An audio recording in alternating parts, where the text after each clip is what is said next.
род е бил почти комунистически. Завърших 11 клас в Гоцеделчев, след което отидах да уча Институт за рехабилитация, кинезитерапия в София. Съм завършила една много хубава професия, която в последствие ми даваше допир до пациентите индивидуално, и през всичките тези години съм имала възможност да благовествам на моите пациенти.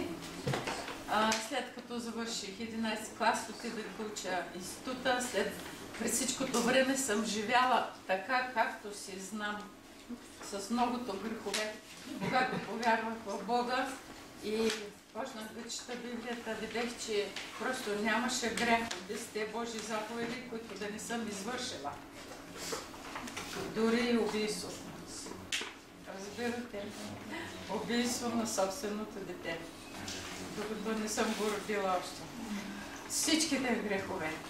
Значи бях почти една разведена, когато се омъжих. Започнахме с мъжа ми, останахме в Сандански на работа. Започнах работа в един санаториум за белодробни заболявания с деца и с възрастни. И там, как да кажа, една вечер, винаги когато съгрешавах, чувствах, че върша нещо много нередно. Винаги влизайки в храма, в православния храм, отивах, палях по една свещ и казвах: ако има някъде Господ, да ме накаже, за да спра да греша.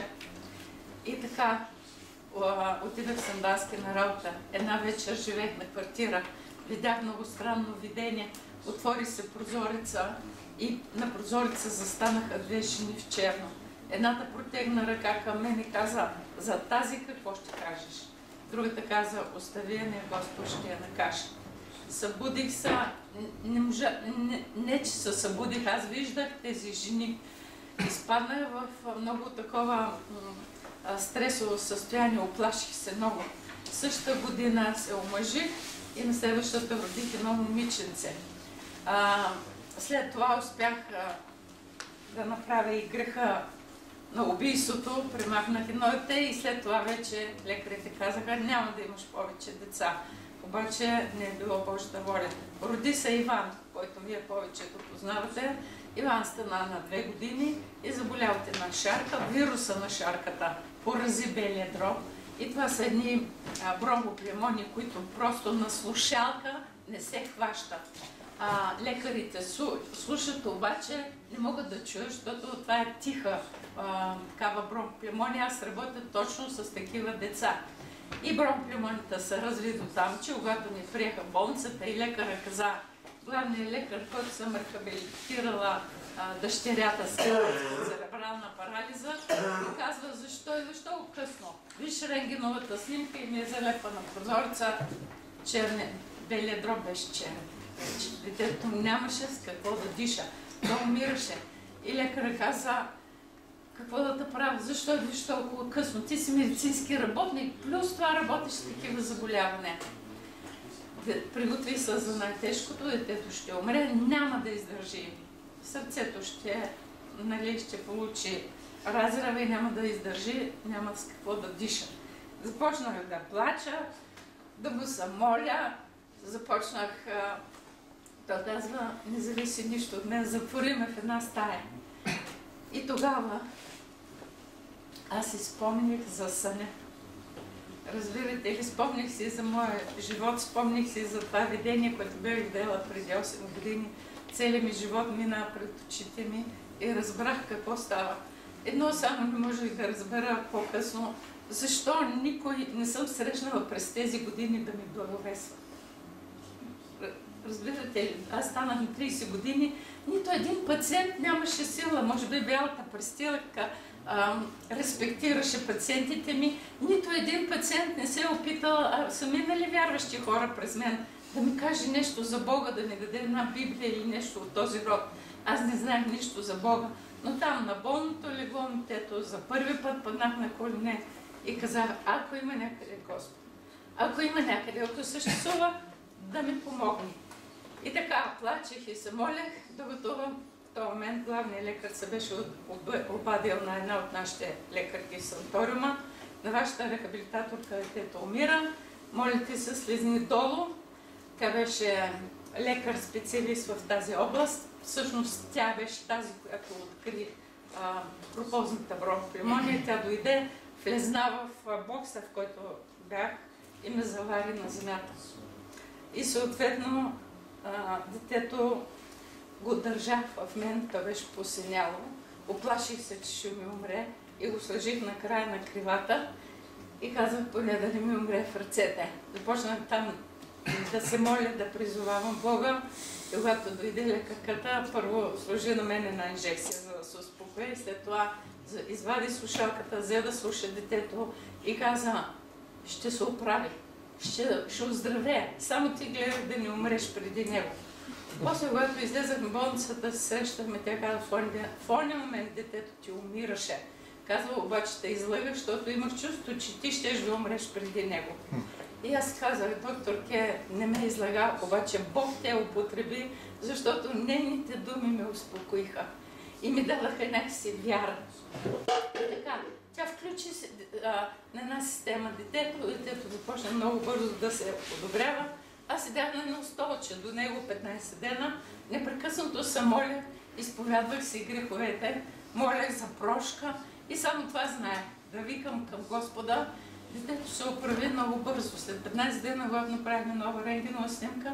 Тя донесе рентгенова снимка, залепя на прозореца и каза, виж чудо, след 15 дена с такава пропозна бронхопневмония.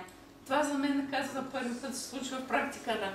Няма петънце по белия дроб, няма увреждане на сърдечен мускул. Всичко е, казва, съвсем нормално. Изписаха ме, оттам аз започнах да разказвам на всички какво се е случило, как съм призовала Бога. Моя мъж също вкъщи се е молил и тогава той реши да направим един курбан. И така, нашето християнство започна с един голям курбан, който направихме. Отзад не знаехме и след това вече аз свързах с Евангелската църква в Сандански, където нашия пастор беше току-що назначен на работа. Така започнахме да посещаваме това малко общество. Започнаха гоненията и изпитанията. Ние живеем срещу МВР-то, но в пъти живеех срещу нас. Идваха, ме взимаха от работата с белата престилка, затваряха ме и моят мъж, когато се прибираше от работа, знаеше, че ако ме няма у нас, съм срещу у нас. Идваше и се ме завеждаше. И така минаха годините, построихме голям храм Сандански, минахме гоненията, минахме много изпитания, построихме голям храм в Сандански. През всичкото време се занимавах с всичко в църквата, с децата, с младежите, с всичко, което ние бяхме по групи разпределени из целия град. И така минаха годините. Това, което ми правеше впечатление във всичките тези минали години, когато ходихме, основахме много общества, че браковете на жените, които идваха в тези общества, бяха невероятно в окаяно състояние. Започнах да изучавам, започнах да изучавам Библията относно брака и семейство. Значи тогава нямаше много литература. Партийният секретар, който непрекъснато ме заплашваше с уволнение, в един момент фанатата него го уволниха в работата. И той беше на третия етаж, санаториум, имаше толкова голям кабинет за работа, му бяха дали. И като го уволниха, го направиха кабинет за лечебна физкултура на деца. И кой ще пратят на третия етаж санаториум? Гергина за наказание. Нали, там ме пратиха на третия етаж. И сега, всичките ни кабинети за рехабилитация са на партер обикновено. И кой ще дойде на третия етаж да го рехабилитираш? Никой. И сега представете си, сутрин от 7 до 2 часа аз какво съм правила. Значи, четях Библията, аз за месец и половина прочитах Библията по един път. И се молях, непрекъснато се молях, ама нямаше друга литература, какво да четеш тогава, трябва да знаете. И това беше така много силно време. След това по-късно вече записах задочно Библейската академия Логос и тя хвърли много светлина върху брака и семейство. Започнах да се занимавам така по-специално с това служение. По-късно вече като член на женския отдел на Лаица започнах да стартира служението по цяла България И от тогава насам, от 94-5 година, за сега пътувам почти по цяла България, по всички църкви, абсолютно църкви, всички евангелски общества, които ме поканят за провеждане на семинари за предбрачно, брачно и семейно съветване. И непрекъснато се занимаваме с това нещо. В църквата също имаме кабинет по семейно съветване, където се използвам. Съветвам хората непрекъснато. Тази сутрин даже в 6 часа ме събудиха по телефона за съветване. И всяка есен, на края на септември, провеждаме семинар в Сандански за обучаване на работници в това служение. И тази есен ще се проведе от 20 до 22 септември. Който има желание, може след това да ми се обади. Тук съм днеска при вас някои специфични нужди. Християните имат много проблеми в тази област. Особено в една област, която беше малко табу в църквите, но започна да се развива така. Това беше областта на сексуалността и сексуалните взаимоотношения. Понякога хора, това опира до някъде въпросите в тази област, са междинни между духовната и медицинската сфера. И по много път пастирите и водачите нямат много информация в тази сфера, защото трябва и малко медицинско образование и не могат да дадат и добро съветване. А по много пъти властват такива разбиране, че това са теми табу в църквата и е срамно да се говори на тази тема. И се покрива. А това, което се покрива и е в тъмнина, е предпоставка за много грехове. Нали, светлината има свойство да убива и да довежда нещата до Божия ред.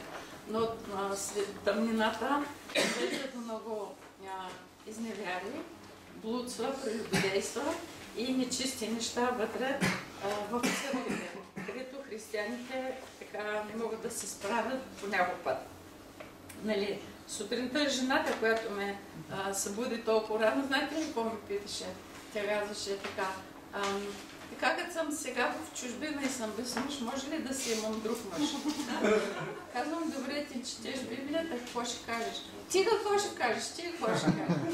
Нали, аз не мога да ти кажа нищо, освен това, което пише Библията. Нали, аз нямам друго мнение. Моето мнение може по някой път да греши, но Библията казва така. Добре, ама може ли да има компромис? Не може. Ама тя каза, ама аз ки си чета Библията, аз ки си се моля, аз ки си седа близо до Бога, ама поне и любовник да си имам, много съм самотна. Не може.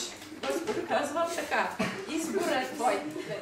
Ти избираш какво да направиш. И така, разбирам самотата на тези хора в чужбина, разбирам жаждата им за интимност с някой. Тежко е на тези хора, но Божия закон си е закон и не трябва да го спазваме. В следващите сесии имаме 2 сесии за брака, където ще разискваме точно тези сексуални проблеми и проблемите в секса, които ще ги извадим наяве, да ги чуете, макар и несемейни, добре да ги знаете. И другите 2 са за предбрачните взаимоотношения, докъде могат да стигнат границите на вашите взаимоотношения и за водителство за избор на брачен другар. Това, което искам да кажа сега с няколко думи, 11 и 15. И половина. Добре. Не, ще свършим до 15. Искам да ви прочита един текст, който е в Ефесяни, 5 глава, където казва: и тъй внимавайте добре как се обхождате, не като глупави, но като мъдри, като изкупвате благовремето, защото дните са лоши. Затова не бивайте несмислени, но проумявайте, що е Господната воля. Това е нещо подобно с текста, който вчера тук пуснахме, за да се съобразяваме с този свят и да разбираме Господната воля, нали, по този начин, чрез опит.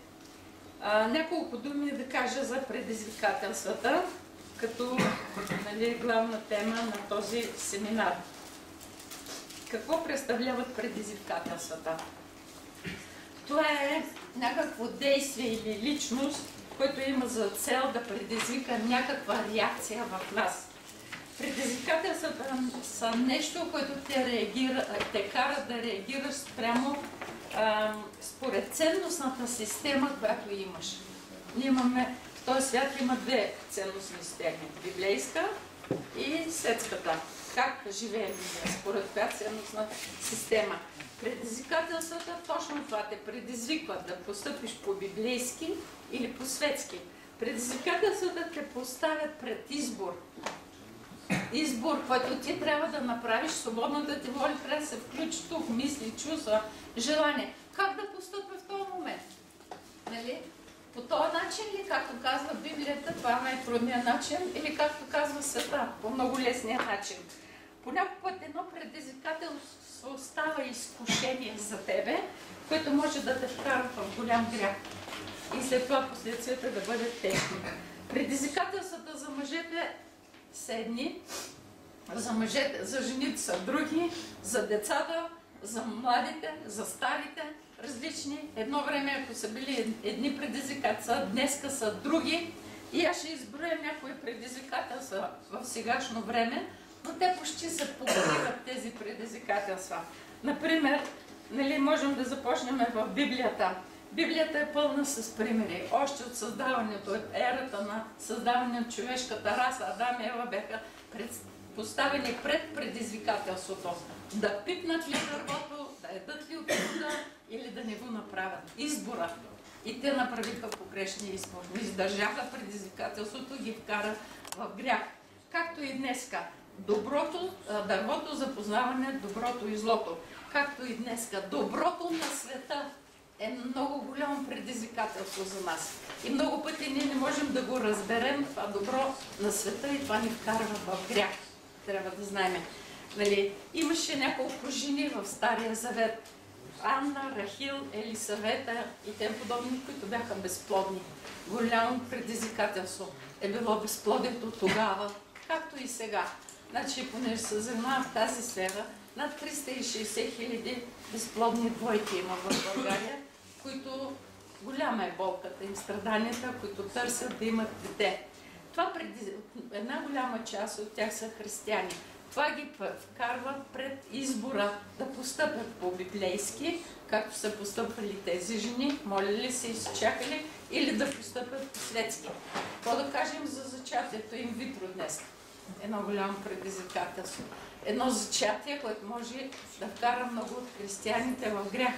Това е една съвременна биотехнология, която трябва да знаем, може да доведе до големи последици, защото нали, не е времето сега да обяснявам тази технология, но около 15 яйцеклетки, изкарани от жената, взети от нея, те се оплождат всичките. Само 3 се вкарват вътре в жената. Какво да кажем за останалите? Къде отиват? Останалите оплодени, които са вече живот.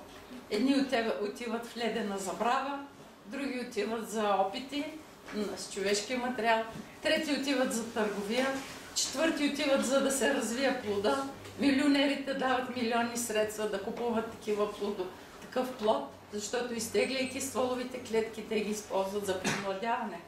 Нали? И всичко това е едно страшно нещо, което ни кара. Самото зачатие инвитро няма нищо лошо, но последиците от това, което ти даваш 15 живота от себе си, за да се използват за нещо, което не е добро, това е много голямо предизвикателство.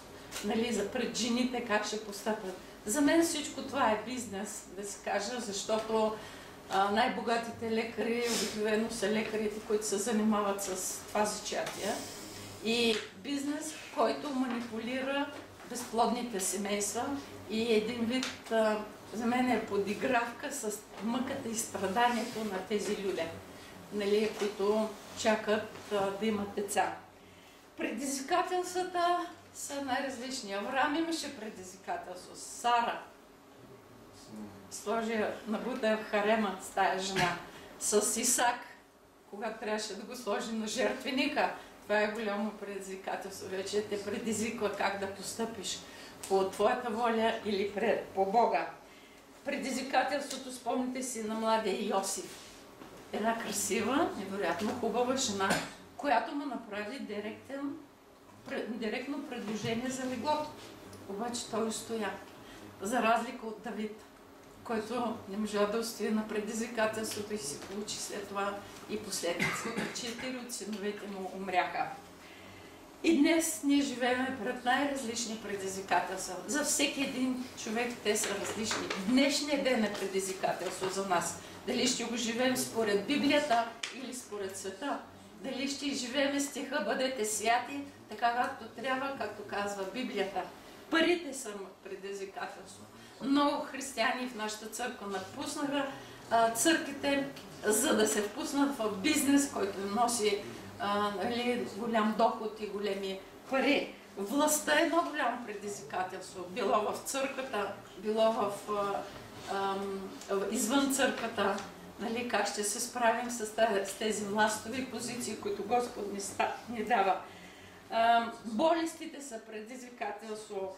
Хомосексуализма, евтаназията, проституцията, абортите. Всичко това не предизвиква да имаме някаква библейска позиция към тези неща или да постъпим както в света. Брака е едно от големите предизвикателства пред нас, християните, поради неговата важност, която той се явява в Ефесяни. Брачния съюз е сравнен с съюза между Исус и църквата, който Бог го издига на много високо ниво. Това е завет на високо ниво, както завета ни с Исус Христос. И поради това той се явява като едно голямо предизвикателство за нас. Как ще го изградиме? По-библейски. Как ще имаме взаимоотношението вътре с брачния другар? По-библейски или не? Всичко, което е вътре в брака, посвещението, дали ще бъдем посветени, брачни другари, където се губят вече тези посветени, верни на брачния другар, мъже и жени, е голямо предизвикателство за нас. Голямо предизвикателство е също верността в брака. Говорим не само за сексуалната вярност в брака, вярност да изпълниш своите задължения, които имаш като мъж или като жена вътре в брака. Трябва да знаем. Ето и непокорните деца са голямо предизвикателство в брака. Едно дете със силна воля може да доведе до големи проблеми.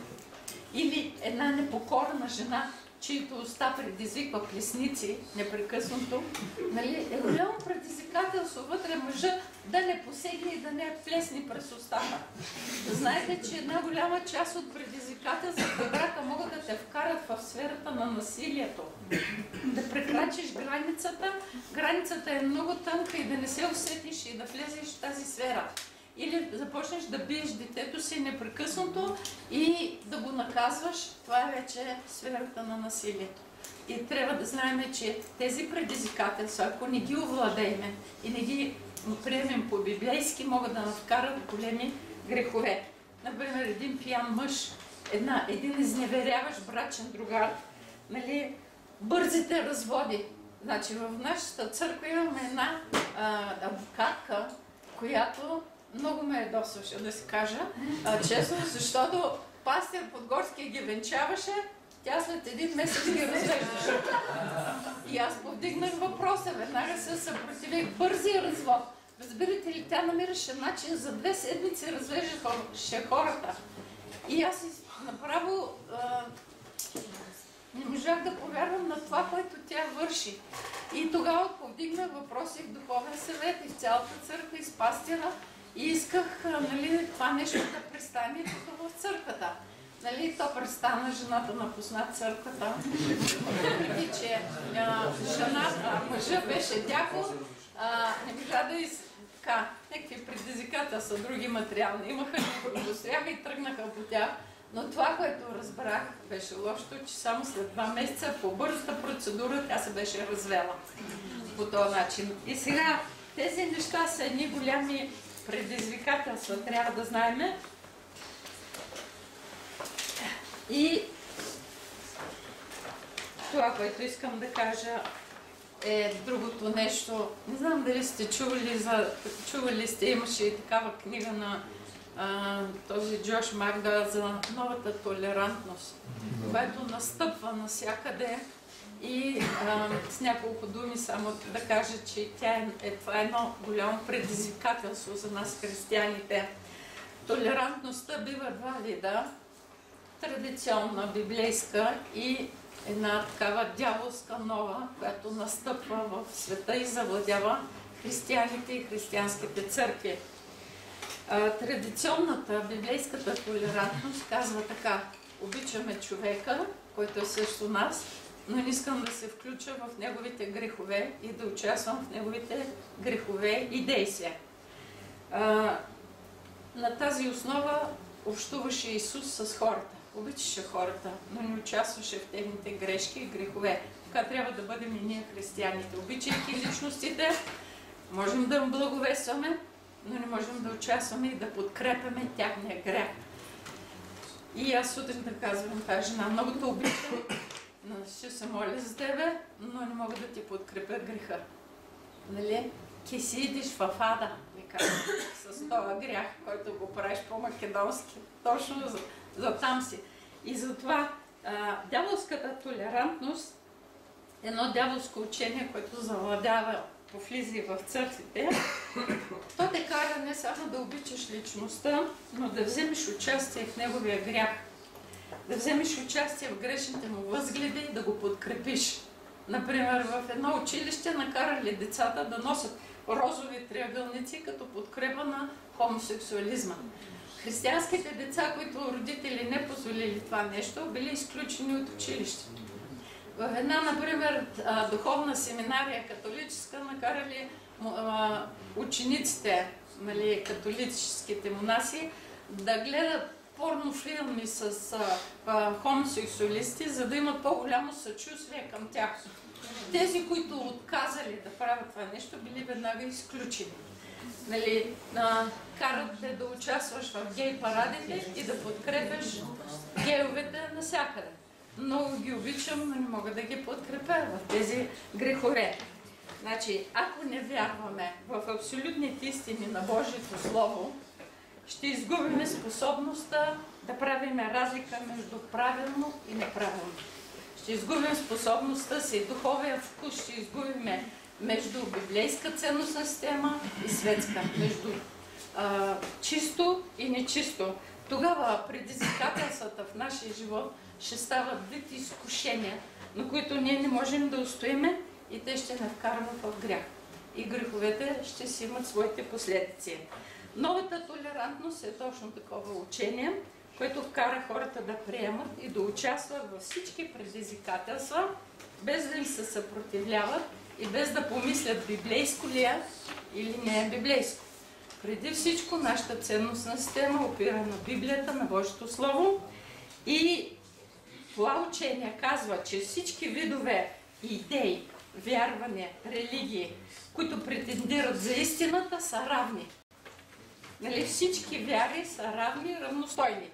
Докато Исус казва нещо друго. Аз съм истината, пътя и живот. И никой не може да дойде до Отец, освен чрез мене. Ако думите на Исус са вярни и са вярни, можем ли тогава да одобриме хомосексуализъм, проституция, аборт, детската проституция по Близкия изток, човешките жертвоприношения, нали, избиването на евреите по целия свят, както става. Нали, и това нещо ние трябва да знаем, че имаме становища, библейска позиция, на която трябва да държим, и всяко предизвикателство, което идва към нас, е избор да постъпя ли по библейски или да постъпя по светски. И ние решаваме какво да направим. В първа книга на Летописи, 12 глава, говори за едно племе в Израел, Исахаровото племе, и там казва, това бяха мъже, които разбираха времената и знаеха как да постъпват според времето, в което живеят. Нужно е да разбираме времето, в което живеем. Пророчествата, които се сбъдват, които течат в момента. Нужно е да разбираме епохата, в която, времето, в което Господ не е поставил да живеем в това последно време, и да знаеме как да се справяме с тези предизвикателства. Казва така, затова не бивайте несмислени. Несмислени, значи не проумяващи нещата, които стават около нас, но проумявайте, що е Господната воля. Значи Господната воля, нали, когато не сме в света и не се съобразяваме със света, ние ще разбираме Господната воля и ще постъпваме спрямо нея. Предизвикателствата ще ги разрешаваме спрямо Господната воля. Понякога път едно предизвикателство, ако не го разрешиш библейски, ще те вкара в грях, в ропот, в бунт. А помните ли предизвикателството пред Йоан Кръстител? Отряза му главата. Много трябва да внимаваме да ни фръкне на някъде главата. Трябва да знаем. Това са все предизвикателства, не знаейки как по някой път как да реагираме. Едно предизвикателство е стрес за нас, християните. Какво е стреса? Стреса не е това, което ти се случва, защото ни се случват непрекъснато най-различни неща, а как реагираш на това, което ти се случва.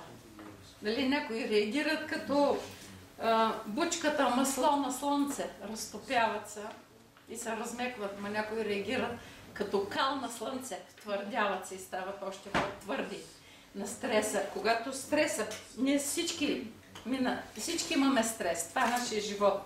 Нали? И стреса отключва, трябва да знаете, ако не постъпиме по-библейски, не се справиме по-библейски с тези неща, ще си отключиме много заболяване в нас.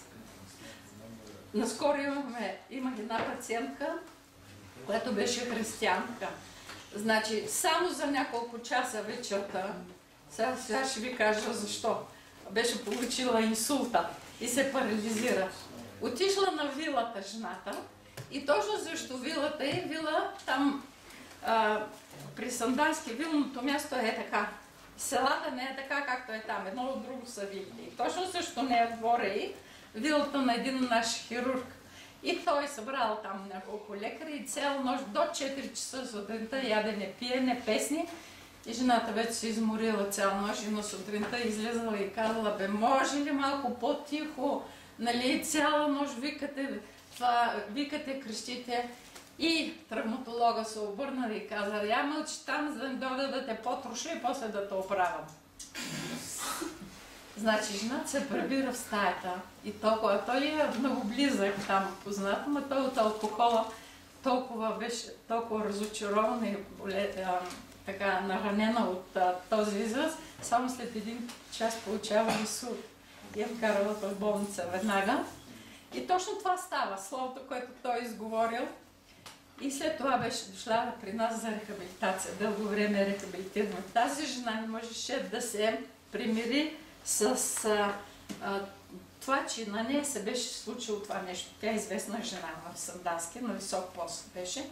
И казваше, на мен да се случи такова нещо. Нали, инсулт, парализата, това е едно унижение за нея. То наистина е така. Но искам да ви кажа, несправяне с едно предизвикателство по-библейски може да те стресира така, че да отключи много заболяване. Сърдечно-съдове, инсулт, инфаркт, разни други заболявания, които да те доведат до тежко състояние. Моята приятелка в църквата за това, че не можа да се справи с това, че децата й отидаха в света и не останаха в църквата, в един момент отключи такава бронхопневмония, че едва изпасиха живота. Значи, това са неща, които ние трябва да ги знаем. Библията не предупреждава за този проблем. Казва така, не се безпокойте за нищо. Филипяни 4 глава. Или това е преведено така, не се стресирай за нищо. Но всяко нещо представяй нещата си с молитвите пред Господа. Но казва така, не се стресирай за нищо, но всяко нещо с молитва и молба, изказвай прошенията си с Бога, с благодарение. Благодарението е много важно, защото това те поставя Божията благодат. Благодарението и вече ти си поставил всичко на Бога и знаеш, че Бог започва да работи и да действа относно този проблем. И вижте сега превентивната мерка на молитвата, какво прави. И казва така, и Божия мир, следствие на молитвата идва Божия мир, който никой ум не може да схване. Не можем да го схванем как идва това нещо. Но молитвата има целебен ефект. Има превентивен момент в молитвата. Опазвате. Какво ще пази това нещо Божие? Ще пази мислите ти от инфаркти, ума ти, и сърцето ти от инсулти, и сърцето ти от инфаркти. Затова при християните инсулти и инфаркти не би трябвало да има. Ето го текста, който говори тук за тези неща. Нали? Значи имаше един момент, когато бях в една голямо изпитание, бях карала. В такива моменти аз губя всякакъв вид сън. Мога да не спа дни наред и нощи наред да не спа. Четеш Библията по цели нощи и се чуя какво да правя. И си казах, Господи, как да излеза от този стрес, който съм в момента. Им чувство, че вече ще стане нещо. И тогава една нощ Господ ми говори за този текст. Че това е един универсален текст за излизане от стресови състояния, трябва да знаем, и превентивна мярка срещу някои заболяване и стресови ситуации в нашия живот. Значи, ако не посрещнем предизвикателствата по-библейски, разбирате ли какво може да стане с нас? Така ще ни вкарат в грях и така ще ни доведат някои тези предизвикателства до тежки заболявания, че можем да си навлечеме болест с тежки последици. Нали, вече се казва, една голяма част от лекарите казват, че рака, едни казват, че е на вирус основа, но други казват една част от рака. Но когато отидеш при лекар с раково заболяване, първият въпрос на лекара е какъв стрес си изживял. Нали, какво е стресовото състояние, през което си минал, отключва това безразборно разделение вътре в тялото на клетки, които ще ти изядат цялото тяло след това и те довеждат до смърт. И така, на много места в Библията се казва внимавайте. И тъй, внимавайте добре как се обхождате. Как се посрещате предизвикателствата? По-библейски или по-светски? Нали? И ние сме призвани, че едно предизвикателство по някой път може да е някакво зло, дето се казва в нас. И Бог ни казва, че докато злото е извън нас, то не може да ме повреди. Но пуснах ли го вътре в мене, то ме поврежда и дух, и душа, и тяло ми поврежда злото. И затова ние сме призвани да разпознаваме доброто и злото, според Библията. Трудно е, но трябва да ги разпознаваме. И да се въздържаме от всякакво зло, да се отвръщаваме, да не се оставаме, да ме побеждава злото по никакъв начин. А аз да го побеждавам по един начин, само чрез доброто. Затова Библията казва, благоразумният предвижда злото и се укрива. Значи, когато идват те идват непрекъснато тия предизвикателства. За мен такива жени, които се съветват, има събуждат сутрин понякога в 6 часа, в неделя в 6 часа, например, със също едно предизвикателство за мене и ми идва понякога да го наругае този човек, по-библейски, честно да си кажа, за неща, които ги чете и не ги разбира. Нали? И да питаш, може ли сега, като съм в чужбина, аз да си имам такава връзка, защото мъжа ми го няма тук. Трябва да имам друг мъж тук. Нали? И ние трябва да знаем, че Библията е ясна. Избора е наш. Как ще постъпя? По-библейски или не? Предизвикателство ще имате много. Трябва да знаете в живота. И трябва да се научим да ги разпознаваме и да ги разрешаваме по-библейски. Бог да ни благослови. Амин.